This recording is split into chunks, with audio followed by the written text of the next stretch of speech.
Ramang, mungkin menjadi nama asing untuk para pencinta bola tanah air zaman sekarang. Namun, apabila kita menelusuri sejarah, pria ini adalah salah satu pemain Indonesia yang pernah mencicipi kerasnya Piala Dunia. Kehebatannya seperti pesulap yang mampu melakukan sihir di atas lapangan. Gol-golnya bahkan membuat Ramang sangat ditakuti lawan. Ramang lahir dan besar di Baru. Ia dilahirkan pada tanggal 24 April tahun 1928. Ayahnya bernama Nyoo, merupakan ajudan Raja Baru Kalimulah Jonjo Karaeng Lembang Parang. Ayah Ramang dikenal jago bermain sepak raga. Sejak kecil Ramang sudah terlihat mewarisi bakat ayahnya. Ia kerap berlatih dengan seadanya. Bola anyaman rotan, gulungan kain, hingga buah jeruk kecil menjadi teman berlatihnya. Di tahun 1939 Ramang sudah mulai bermain untuk tim kesebelasan Bon Baru yang bermarkas di lapangan Sumpang Binangae kala itu. Kesebelasan inilah yang menjadi klub pertamanya.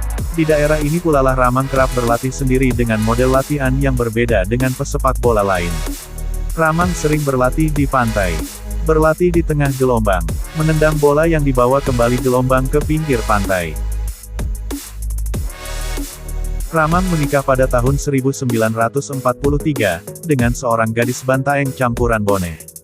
Setelah berumah tangga, Ramang membuka sebuah warung kopi tempat mencari nafkah mereka. Duka melanda dengan kematian seorang putera yang lahir kemudian. Namun menjelang proklamasi 1945, ia membawa keluarganya pindah ke Makassar dan meninggalkan usaha warung kopi yang ia bangun bersama istrinya di Baru. Setiba di Makassar, sementara menganggur dan menumpang di rumah temannya, Ramang lalu menarik becak untuk menghidupi keluarganya. Setelah beberapa tahun menarik becak, ia memutuskan berhenti dan beralih profesi sebagai kenek truk. Kemudian lahirlah anaknya yang kedua. Selama ia pindah ke Makassar, Ramang tidak pernah lagi bermain bola hingga tahun 1947. Namun kecintaannya akan dunia sepak bola, membuat ia meninggalkan profesinya dan kembali bermain bola. Hal itu membuat kondisi keluarganya yang tinggal menumpang di sebuah rumah temannya menjadi sangat memprihatinkan. Ramang memang tak bisa lepas dari lapangan sepak bola. Baginya, meninggalkan lapangan sepak bola sama saja menaruh ikan di daratan. Hanya bisa menggelepar-gelepar lalu mati, katanya. Begitu ia terjun di dalam kompetisi PSM di tahun 1948, kesebelasannya menang 9-0 dan hanya dia bersama dua temannya yang mencetak gol. Saat itu ia memperkuat Persis, Persatuan Induk Sepak Bola Indonesia. Sejak itulah ia ditarik bergabung dengan PSM yang waktu itu bernama Makassar Football Bon MVB. Disinilah karir sepak bola Ramang mulai menanjak ketika berhasil mencetak gol-gol indah di seluruh lawatannya keliling Indonesia. Pada tahun 1952, Ramang menjadi pemain utama PSSI karena kelihayannya sebagai penyerang tengah dalam bertanding. Ia menggantikan Sunardi, kakak Suardi Arlan mengikuti latihan di Jakarta. Ini menyeretnya menjadi pemain utama PSSI. Didampingi Suardi Arlan di kanan dan Nur Salam di kiri, ia bagai kuda kepang di tengah gelanggang. Permainannya sebagai penyerang tengah sangat mengagumkan. Maka setahun kemudian ia keliling di beberapa negara. Namanya meroket menjadi pemain favorit penonton dan disegani pemain lawan. Pada lawatannya tahun 1954 ke berbagai negeri Asia Filipina, Hong Kong, Muang Thai, Malaysia PSSI hampir menyapu seluruh kesebelasan yang dijumpai dengan gol menyolok. Dari 25 gol, PSSI hanya kemasukan 6 gol, dan 19 diantaranya dicetak oleh Ramang. Berkat prestasi Ramang, Indonesia masuk dalam hitungan kekuatan bola di Asia. Satu demi satu kesebelasan Eropa mencoba kekuatan PSSI.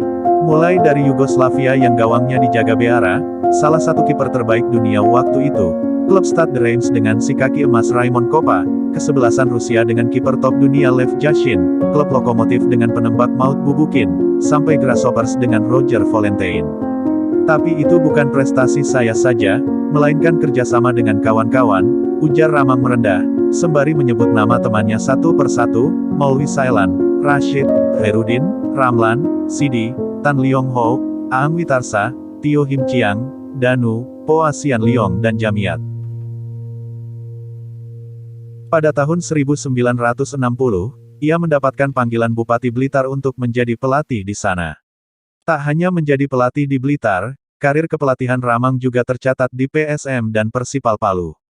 Suatu penghargaan yang takkan pernah dilupakannya saat menjadi pelatih di Persipal Palu yaitu saat ia dihadiahi 1 hektar kebun cengkeh oleh masyarakat Donggala, Palu, karena prestasinya membawa Persipal menjadi satu tim yang disegani di Indonesia.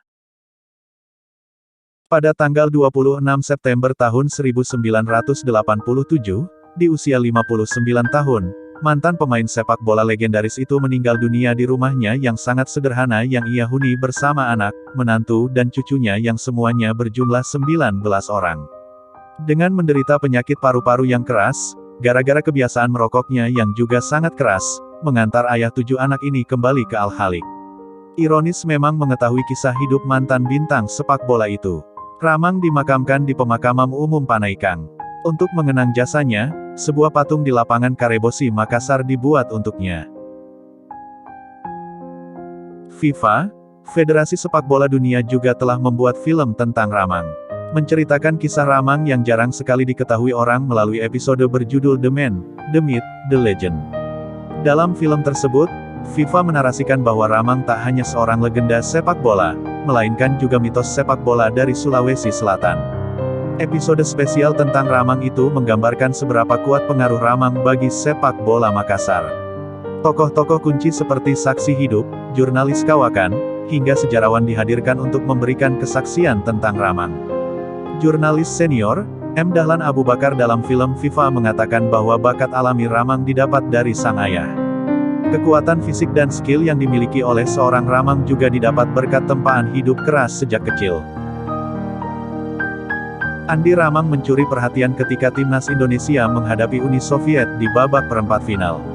Kala itu, Andi Ramang yang memiliki postur tubuh kecil justru mampu bersaing melawan bek-bek besar nan tangguh dari Uni Soviet. Bahkan salah satu kiper terhebat dunia yang membela Uni Soviet saat itu, yakni Lev Yashin dibuat jatuh bangun untuk menepis tendangan dari Andi Ramang. Bek-bek Uni Soviet yang bertubuh raksasa langsung terbangun saat Ramang yang bertubuh mungil melewati 2 pemain dan memaksa Lev Yashin melakukan beberapa aksi penyelamatan, bunyi pernyataan FIFA saat memperingati 25 tahun meninggalnya Andi Ramang pada September tahun 2012 silam.